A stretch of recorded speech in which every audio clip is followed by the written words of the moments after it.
ছয়টি আন্তর্জাতিক মানবাধিকার সংস্থা তারা আওয়ামী লীগের নিষেধাজ্ঞা প্রত্যাহার সহ আরো কিছু নির্দেশনা তারা দিয়েছে সেই আন্তর্জাতিক সংস্থাগুলি। এই ছয় আন্তর্জাতিক সংস্থার যে সুপারিশটি এই মুহূর্তে দেওয়া হলো বাংলাদেশ সরকারকে, বিশেষ করে আওয়ামী লীগের উপর নিষেধাজ্ঞা প্রত্যাহার সহ মানবাধিকার প্রতিষ্ঠার যে নির্দেশনাগুলো দেওয়া হলো, এই বিষয়ে আপনার সুচিন্তিত মতামত যদি একটু আমাদের দর্শককে জানাতেন। আমরা চেষ্টা করতেছি, আমরা এই ইউনিসের এই যে মুখোশ যে একজন হিউম্যান রাইটস এর সে রক্ষক, কিন্তু আসলে যে সে এখন হিউম্যান রাইটস ভায়োলেটর, সেগুলো আমরা কিছুটা হলেও ডেন্ট তৈরি করতে পেরেছি। তার মুখোশ আমরা খুলে দিয়েছি। এই যে ৩,২০০ পুলিশকে হত্যা করা হলো এবং তাদের লাশ ঝুলিয়ে রাখা হলো, কিরকম মানে নৃশংস ঘটনা। তারপরে এই যে গোপালগঞ্জে যে আর্মি গুলি করে মানুষকে মারলো পাখির মতো, এগুলো তো বিশ্ব মিডিয়াতে এসেছে, এগুলো তো লুকানো যাচ্ছে না। তো যার ফলে প্রেশারটা বাড়ছে ইউনিসের সরকারের প্রতি, সেনাবাহিনীর প্রতি, পুলিশের প্রতি। এটা আরো বাড়বে যখন এই গণ অভ্যুত্থানের যে আমরা ইন্ডিকেশন দেখতে পাচ্ছি, যে এই যে 2 দিন আগে 50+ বা 40+ জায়গায় সাইমালটেনিয়াসলি বিক্ষোভ হলো এবং সেখানে হাজার হাজার লোক জয়েন করেছে, এবং যারা ওইখানে গিয়েছে বা ওইখান থেকে ফেরতের পথে বাস তাদেরকে বিনা পয়সায় রাইড দিয়েছে, রিক্সাওয়ালা পয়সা নেয়নি। তারপরে অনেক জায়গায় পুলিশের ধাওয়া খেয়ে তারা যখন পালিয়েছে, মানুষ তাদেরকে আশ্রয় দিয়েছে, বস্তিতে তাদেরকে আশ্রয় দিয়েছে। এগুলো একটা ইন্ডিকেশন যে গণ অভ্যুত্থান হওয়ার সম্ভাবনা আছে, আমরা ইন্ডিকেশন দেখতে পাচ্ছি। তো এখন সরকারকে নতি স্বীকার করতেই হবে, কারণ আর আমরাও তো জানি যে আমেরিকার সমর্থনে তারা ইউনিসকে ব্লাইন্ড সাপোর্ট দিয়েছিল, কিন্তু ইন্ডিয়ার এই বাংলাদেশে মৌলবাদী সরকার, ইউনিস সরকার ভারত বিরোধী যে প্রোপাগান্ডা চালাচ্ছে, প্রচারণা চালাচ্ছে, এটা ভারতের স্বার্থ ক্ষুণ্ণ হচ্ছে। ভারত এটা মেনে নেবে না। বাসুরের নামটা যে তারা মুখে নিয়েছে, ডোনাল্ড ট্রাম্প যেটি প্রেসিডেন্ট, তিনি বলেছেন আমেরিকা 21 মিলিয়ন টাকা দিয়েছে, ডলার দিয়েছে বাংলাদেশের ভিতর দিয়ে, আর 29 মিলিয়ন দিয়েছে ভারতের ভিতর দিয়ে। মোট কত? 50 মিলিয়ন। এই 50 মিলিয়ন ডিপ্লোম্যাটিক ব্যাগে করে এনে বাংলাদেশ থেকে এই আলী রিয়াজরা, তারপরে ডক্টর ইউনূস, তারপরে ওই রিজওয়ানা হাসান, তারপরে বদি আলম, এইরকম লোকেরা বাংলাদেশে ডিস্ট্রিবিউট করছে, করে গভর্নমেন্টের বিরুদ্ধে একটা পরিকল্পিত সাজানো একটা ডেমোক্রেটিক গভর্নমেন্টকে, একটা যে গভর্নমেন্ট রাষ্ট্রকে সামনে দিয়ে নিয়ে গেছে, তাদেরকে সিস্টেমেটিক্যালি কলাপস করাইছে। এই কলাপস করানোর পরে এরা দেখলো তাদের যে স্বার্থটা ছিল, তারা মনে করেছিল তাদের স্বার্থটা প্রপারলি এখানে প্রটেক্টেড হবে, কিন্তু পরে দেখা গেল কি এখানে সাপ কেঁচু করতে গিয়ে সাপ বাইরে এসছে। কি বাইরে হলো? আফগানি তালেবান, পাকিস্তানি মৌলবাদ এবং জঙ্গিবাদ। পশ্চিমা বিশ্ব কিছুটা ভয় পাইলো। ভয়টা কি? যে আমরা তো আসলে চেয়েছিলাম রাষ্ট্রটাকে কন্ট্রোল করে পশ্চিমা দ্বারা রাষ্ট্র করব, যেখানে আমাদের স্বার্থটা প্রটেক্টেড হবে, কিন্তু এখন দেখা যাচ্ছে আমাদের স্বার্থ তো প্রটেক্টেড হওয়ার সুযোগ নাই, বরং আমাদের মহিলাদেরকে বোরকা পরাই দিবে। অর্থাৎ আমেরিকান যে রাষ্ট্রদূতের বউ, তাকে বোরকা পরে বাংলাদেশে চলতে হবে, কারণ মমিনুলকে বলছে না বর্তমানকে সাক্ষাৎকার দিয়া। তখন তারা একটু নড়ে চড়ে বসছে, তখন তারা হালকা ভাষায়, হালকা সরে অন্তত এই কথাটা বলতে স্বীকার করতে বাধ্য হলো যে ডক্টর ইউনূসের যে সরকার, এই সরকারের অধীনে বাংলাদেশে হিউম্যান রাইটস প্রটেক্টেড না, অর্থাৎ হিউম্যান রাইট ভায়োলেশন হচ্ছে। এবং তারা বাংলাদেশে হিউম্যান রাইট ভায়োলেশনের সাথে যেসব প্রতিষ্ঠানকে জড়িত বলে মনে করে, সেই প্রতিষ্ঠানের একটি হলো ডিজিএফআই, আরেকটি হলো র্যাব। এই র্যাবটি কিন্তু সৃষ্টি করেছিল বিএনপি সরকার, এবং এই বিএনপি সরকারের পরে ধারাবাহিকতায় বাংলাদেশে থেকে গেছে স্ট্রাইকিং ফোর্স হিসাবে। এখন এই স্ট্রাইকিং ফোর্স থাকলে যেটা হয়, মৌলবাদী মাথাছাড়া দিয়ে উঠতে পারে না, সন্ত্রাস, চাঁদাবাজ দৌরাত্ম্য করতে পারে না। কিন্তু আমেরিকানরা যেভাবে চায়, তাদের যে চিন্তা চেতনা যেভাবে, সেইভাবে কিন্তু বাংলাদেশ চলে না, বাংলাদেশ চলবে না। তাহলে আপনি বোঝেন, আওয়ামী লীগের রাষ্ট্র দায়িত্বে যখন আওয়ামী লীগ সরকার ছিল, তখন তার কাজ কি? মানুষের সম্পদ এবং জীবনের নিরাপত্তা দেওয়া। আজকে যদি আমেরিকাতে যদি আপনি আমেরিকার বিরুদ্ধে কোনো একটা পরিকল্পনা করেন, ছোটখাটো একটা গুলিও মারেন, দেখবেন 3 জন পুলিশ এসে আপনার মাথার মধ্যে গুলি করে হত্যা করে ফেলবে, কিন্তু সেখানে কিন্তু মানবাধিকার লঙ্ঘিত হবে না, কারণ এটা আমেরিকাকে রক্ষা করার জন্য, আমেরিকার সরকারের এজেন্ডা বাস্তবায়ন করার জন্য। সেই জন্য এই যে দেখেন প্যালেস্টাইনের ভিতরে এত লক্ষ লক্ষ মানুষকে, এত হাজার হাজার মানুষকে মেরে ফেললো, 50,000 মানুষকে মেরে ফেললো, তারপরেও কিন্তু মানবাধিকার কমিশন কিন্তু সেখানে 7 দিনে, 10 দিনে, 15 দিনে কোনো রিপোর্ট দেওয়ার খবর নাই। কিন্তু বাংলাদেশে কোথায় 14-15 দিন একটা ঘটনা ঘটলো, তাও সন্ত্রাসীদেরকে সরকার দমন করতেছে। কোন সন্ত্রাসী? যারা দেশের কোটি কোটি টাকা দিয়ে যে রেল লাইন করেছে, মানে মেট্রো রেল, সেটা ভেঙে দিচ্ছে, টেলিভিশন ভবন ভাঙা দিচ্ছে, সেতু ভবন ভেঙে দিচ্ছে, এবং টেলিভিশনে এসে স্বীকারও করছে আমরা যদি এটা না করতাম তাইলে কি সরকার তাড়াতে পারতাম। তার মানে কি সরকার তাড়ানোর জন্য মানবাধিকার লঙ্ঘন করা বৈধ?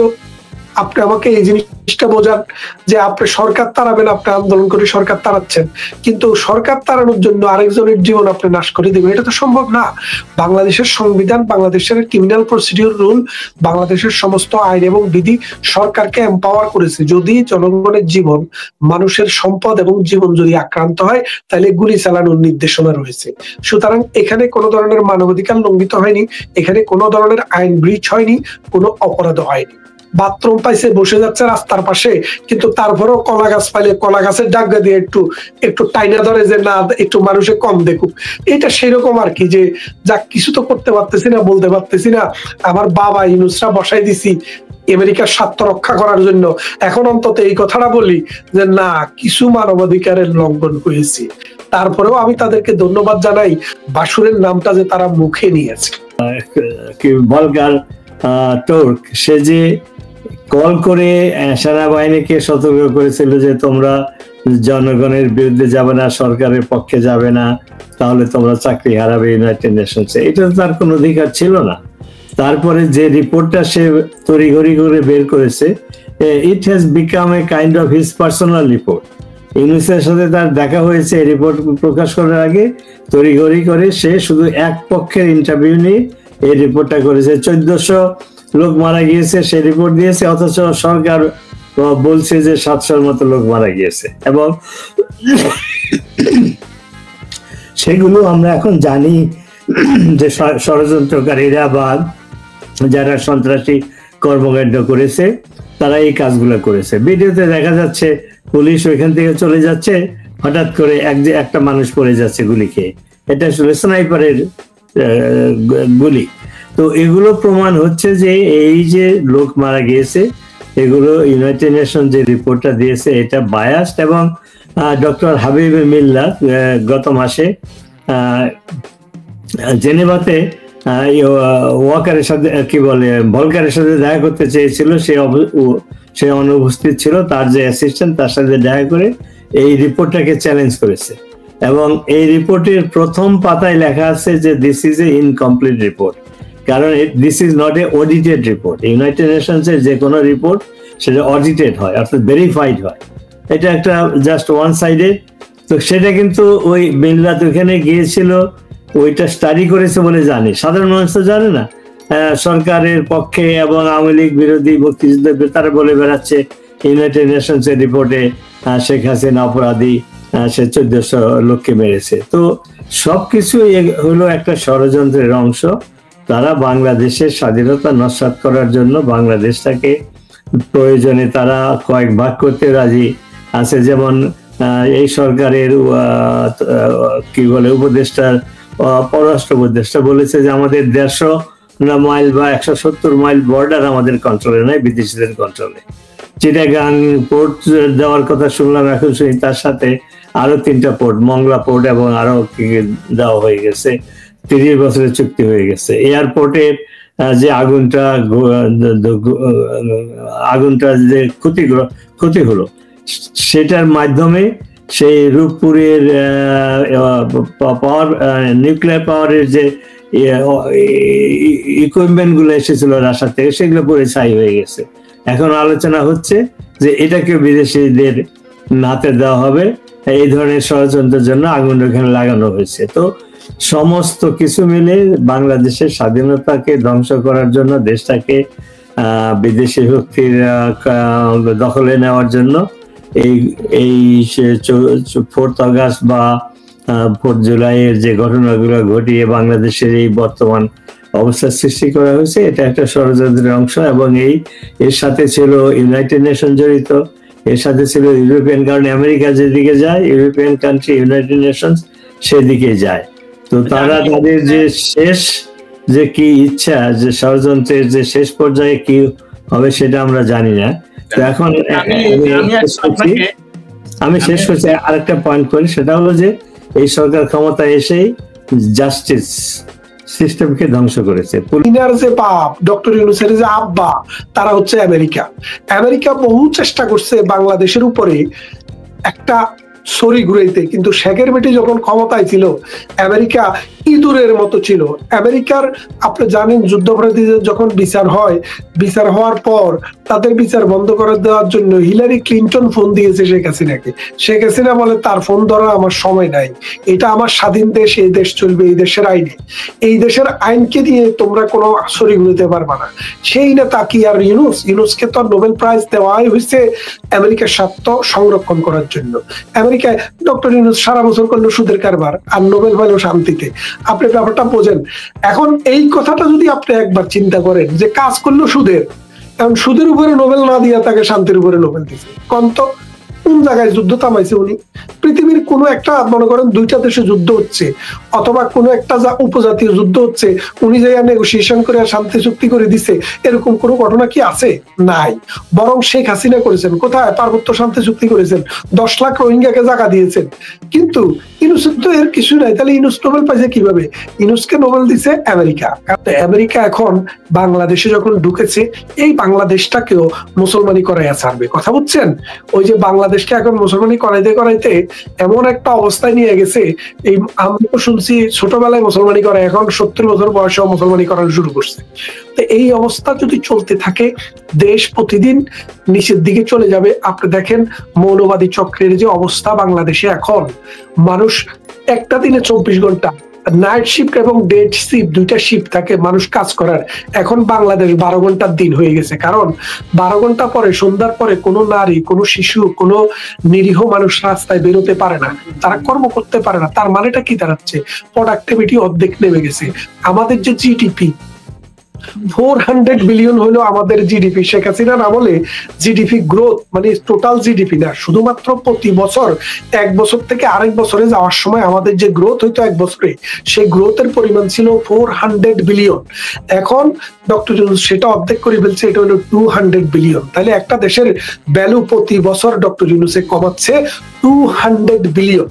তার মানেটা কি দাঁড়াচ্ছে? বুঝতেই পাচ্ছেন যে আমেরিকার এই স্বার্থকে চরিতার্থ করার জন্য তিনি মৌলবাদী। ডক্টর ইউনূস নিজে মুসলমান কিনা সেটাও সন্দেহ, জীবনে কোনোদিন শুক্রবারের নামাজও যায় না। আপনি খেয়াল করে দেখেন, সেই মানুষটাই এখন এই মৌলবাদীদেরকে কান্দে নিয়ে নিয়ে হাঁটে। ডক্টর ইউনূসের এই যে অবস্থা, ডক্টর ইউনূসের যে এই চিন্তা চেতনা, এই জাতিকে, এই দেশকে সেই বীর জাফরের মতো আমেরিকার হাতে তুলে দিয়েছে। এটা ছিল একটা মানে মানে ভাড়াকৃত সন্ত্রাসী।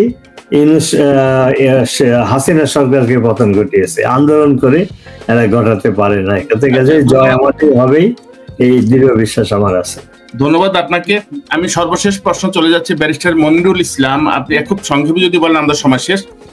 আমি এই বাংলাদেশের বর্তমানে সেনা সদস্যদের বিরুদ্ধে যে অভিযোগগুলি আছে, এই অভিযোগের ভিত্তিতে যে আদালতে বিচার হচ্ছে, সিভিল আদালতে, যদি সংক্ষেপে বলেন এটা কি আইনসঙ্গত কিনা। দ্বিতীয় প্রশ্ন হচ্ছে যে যদি এইটা করা হয়, তাহলে যে বিএনপির আমলে যে অপারেশন ক্লিন হার্টের সেনা সদস্যদের বিচার হবে না কেন? ধন্যবাদ আপনাকে, ধন্যবাদ জানাচ্ছি নবী ভাইকেও। আসলে বিষয়টা হচ্ছে কি, এখন যে বিচারটা হচ্ছে সেনাবাহিনীর বিরুদ্ধে, এটা অবৈধ। কারণ হচ্ছে সেনাবাহিনী যদি কর্ম থাকা অবস্থায়, দেখেন বাংলাদেশ সেনাবাহিনী কিন্তু পুরাটার বিচার হচ্ছে না, বিচার হচ্ছে কিছু মানুষের। এখন এই কিছু মানুষের বিচার যদি তার কর্মে থাকা অবস্থায় হয়, তাহলে 1952 থেকে 56 সাল পর্যন্ত বাংলাদেশের সেনাবাহিনীর 3টি অ্যাক্ট হয়েছে।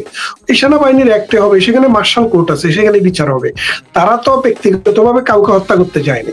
তারা যদি হত্যা করে থাকে, যদি তাদের কাজের ডিউটির পার্ট হিসাবে এখনো তাদের সেনাবাহিনী তাদেরকে ওন করে, সুতরাং তাদের এখানে এই জায়গায় বিচার হওয়ার কোনো সুযোগ নাই। যেটা হচ্ছে এটা অন্যায়। এখন ব্যাপারটা হচ্ছে কি, সেখানে আপনি দেখেন হিরু আলম একবার একটা কথা বলছিল, মানে বলছিল যে কি, আমি নির্বাচনে দাঁড়াইতে গেলে আপনারা বলেন আমার শিক্ষা কম, আমার শিক্ষা কম। বাংলাদেশের যিনি প্রধানমন্ত্রী ছিলেন, বিএনপির প্রধান, তার চেয়ে আমি মাত্র 2 ক্লাস কম, আমি তো প্রধানমন্ত্রীর জন্য দাঁড়াচ্ছি না। খেয়াল করে দেখেন বিষয়টা, আপনি তার কথাটার যুক্তিটা আপনি বুঝছেন, 2 ক্লাস মাত্র কম। এখন বাংলাদেশে আপনি যেখানে ডক্টর ইউনূসে অবৈধ, সেখানে কোর্ট বৈধ হইব কিভাবে? বাংলাদেশে কোর্ট হচ্ছে কারো দিনে। বাংলাদেশের যে সুপ্রিম কোর্ট সরকারের, মানে বাংলাদেশের তো একটা পার্ট, এটা 3টা পার্টের মধ্যে একটা পার্ট। এখন বাংলাদেশের মূল পার্টটাই হচ্ছে সরকার, যেটা ফাংশনিং করে। সেই সরকারে যেখানে বৈধ না, ইউনূস সরকারের সুপারিশে যদি যাদেরকে নিয়োগ দেওয়া হয়েছে, এরা কিভাবে বৈধ? আগে যিনি জাস্টিস ছিলেন, চিফ জাস্টিস, উনাকে কিক আউট করা হয়েছে। এখন যাকে প্রেসিডেন্টের তো কাউকে নিয়োগ করার ক্ষমতা নাই, তাকে আগে সুপারিশ করতে হবে প্রধানমন্ত্রী, প্রধানমন্ত্রীর সুপারিশে তিনি নিয়োগ করেন। তো প্রধানমন্ত্রী না, ইউনূস কিভাবে করবে? ইউনূসের তো সেই ক্ষমতা নাই। সুতরাং ইউনূসের যে করতেছে যা, এগুলো সবে অবৈধ। সুতরাং এসব কোর্টও অবৈধ, বিচারকও অবৈধ, বিচারালয় অবৈধ। এইসব সবকিছুর বিচার এই বাংলার জমিনে টুডে অর টুমোরো হবে, আর সেটা আমরাই করব।